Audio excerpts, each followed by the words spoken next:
नमस्कार, welcome to our channel आध्यात्मिक ज्योतिष केंद्र। अगर आप नए हैं तो मेरे चैनल को सब्सक्राइब ज़रूर करिएगा ताकि नई वीडियो की जो है अपडेट आपको मिलती रहे। आइए जानते हैं इस वीडियो में कि धर्म क्या है और कैसे हम धर्म को अपने जीवन में उतार सकते हैं और अपने जीवन में उतार के अपने जीवन को किस तरह से हम परिवर्तित कर सकते हैं। देखिए, शास्त्रों के हिसाब से जो हमारे शास्त्रों में व्याख्या किया गया है, हमारे ऋषि महर्षियों ने, हमारे महापुरुषों ने धर्म की जो व्याख्या की है, उसी के आधार पे मैं आपको बता रही हूँ कि धर्म क्या है।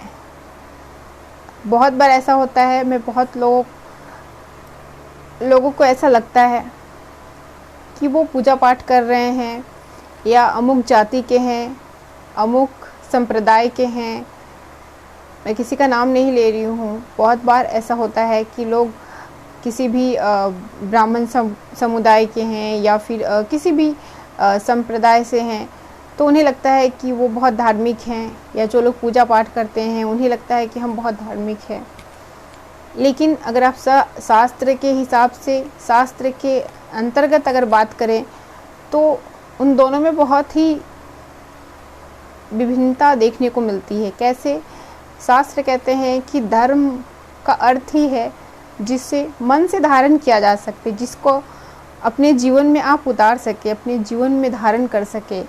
धर्म एक गुण है, एक क्वालिटी है जिसको हमें अपने जीवन में उतारना है। हमारे मन को एक्सेप्ट करना है कि ये धर्म है, इसकी ये क्वालिटी है, और जब हम इसको एक्सेप्ट करते हैं तो ही हम उसको जीवन में उतार पाते हैं। और इसी को शास्त्रों में धर्म कहा गया है। तो धर्म जो है उसका जो है विश्लेषण किया गया है, जैसे कि धर्म का मतलब ही सत्य, अहिंसा, दया, शील, साहस, पराक्रम, जो भी सद्गुण है वो धर्म के अंतर्गत आते हैं। परोपकार, दूसरों के प्रति दया भाव, क्षमा भाव, क्षमाशीलता, ये सब धर्म की क्वालिटी है कि अगर आपके जीवन में धर्म है तो आपके जीवन में सत्य होगा, आपके जीवन में परोपकार होगा, आपके जीवन में दान होगा, आप ईमानदार होंगे, आपके जीवन में जो है शील होगा, और आपका जो मन है वो सरल होगा। दूसरों के प्रति आपके हृदय में प्रेम होगा, चाहे वो इस पृथ्वी के कोई भी हो, जीव जंतु हो, निर्जीव हो, सजीव हो, सभी के प्रति आपके जीवन में प्रेम देखने को मिलेगा, उदारता देखने को मिलेगा। ये सब धर्म के भाव हैं, ये सब धर्म की क्वालिटी है, गुण हैं। और ये सब अगर आपके जीवन में है तो आप धार्मिक हैं। ना कि आप पूजा पाठ करते हैं, बहुत अच्छी बात है, यह आपके मन को शांति देता है, ईश्वर की याद दिलाता है कि ये एक कर्म का विषय है, ये एक कर्म कांड का विषय है कि आप धर्म से इसको ना जोड़ें। क्योंकि धर्म कोई ज़रूरी नहीं है कि जो लोग पूजा पाठ करते हैं वो सत्य ही बोलते हैं, वो दूसरों का परोपकार चाहते हैं, दूसरों का अहित नहीं करते हैं। ऐसा बहुत कम ही देखने को मिलता है।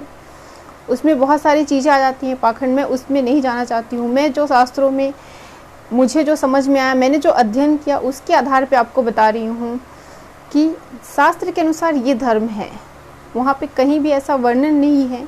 हाँ, पूजा पाठ धर्म के अंतर्गत जरूर आता है, जाति समुदाय ये कर्म की एक व्यवस्था है, लेकिन इसका धर्म से, क्योंकि ऐसा कहीं महापुरुषों ने नहीं लिखा है, कहीं हमारे शास्त्र ने नहीं लिखा है कि जो लोग पूजा पाठ करते हैं वो लोग धार्मिक होते हैं। क्योंकि उनका मन कैसा है ये आपको और हमें क्या पता, वो किसी के प्रति उनका जो है हृदय मन कैसा है, दया के भाव है कि नहीं, ये सब अंदर हमारी जो क्वालिटी है वो हमारे इंटरनल क्वालिटी है, हमारे अंदर में क्या है, ये सब गुण है धर्म के। तो जो व्यक्ति जो धर्मनिष्ठ होगा, और धर्मनिष्ठ, कर्तव्यनिष्ठ, ये इसलिए कहा गया है धर्मनिष्ठ, मतलब जो धर्म को निर्दिष्ट पूर्वक जो पालन करता है, अपने जीवन में उपयोग करता है, उसको कहते हैं धर्मनिष्ठ। धार्मिक जो धर्म को धारण करता है, धर्मनिष्ठ जो अपने जीवन में उतारता है उसको। दोनों का तात्पर्य एक ही है, लेकिन शब्दों में बहुत अंतर है। जो अपने धर्म में निष्ठ रहता है, यानी बहुत धर्म के प्रति जानता है, उतारता है, लेकिन जो कुछ समय के लिए उतारता है उसको कहते हैं, जैसे कि हमने कुछ समय के लिए हम धार्मिक हो गए, 4 महीने 4 साल, लेकिन फिर से जो है हमने अपने जीवन में उस चीज़ को फॉलो नहीं किया या कुछ टाइम तक ही किया। लेकिन धर्मनिष्ठ जो मतलब जो लगातार करे, उसके जीवन में रेगुलरिटी है, लगातार कंसिस्टेंसी है कि वो कंटिन्यूटी है कि वो लगातार कर रहा है, किए जा रहा है, उसको छोड़ नहीं रहा है, उसको कहते हैं धर्मनिष्ठ। और धार्मिक मतलब कुछ समय के लिए हो सकता है, कोई परमानेंट भी हो सकता है, पर्टिकुलर इसके लिए कोई संख्या नहीं दिया गया है, कोई टाइम नहीं दिया गया है। तो इन सब चीज़ों के आधार पे हम धर्म की व्याख्या करते हैं, या महापुरुष जो है वो हमारे धर्म की जो व्याख्या करके गए हैं। धर्म जो है अंदर का विषय है, कोई बाहर का विषय नहीं है, कोई पाखंड का विषय नहीं है, कोई बाहर का आर्गुमेंट नहीं है, कोई लॉजिक नहीं है, तर्क का विषय नहीं है, वो मन का विषय है, हमारे हृदय का विषय है, हमारे जीवन में उतारने का विषय है। और अगर ये सब चीज़ें जो आपके जीवन में धर्म है, तो ये चीज़ें ज़रूर होंगी। आप चेक करिए, आपके जीवन में सत्य होगा, दूसरों के प्रति सम्मान होगा, परोपकार की भावना होगी, सभी से आपके हृदय में प्रेम होगा। ज़रूरी नहीं कि आप सबको दिखाएं, लेकिन आपके हृदय में भाव जो है वो आपके इस तरह के होंगे, तो आप धर्मनिष्ठ हैं, धार्मिक हैं। यही हमारे शास्त्रों में हमारे महापुरुषों ने धर्म की व्याख्या की है, और वही मैं आपके साथ इस वीडियो में शेयर कर रही हूँ। अगर आपको मेरा ये वीडियो अच्छा लगे तो ज़रूर लाइक करिएगा, सब्सक्राइब करिएगा और कमेंट करके बताइएगा। धन्यवाद।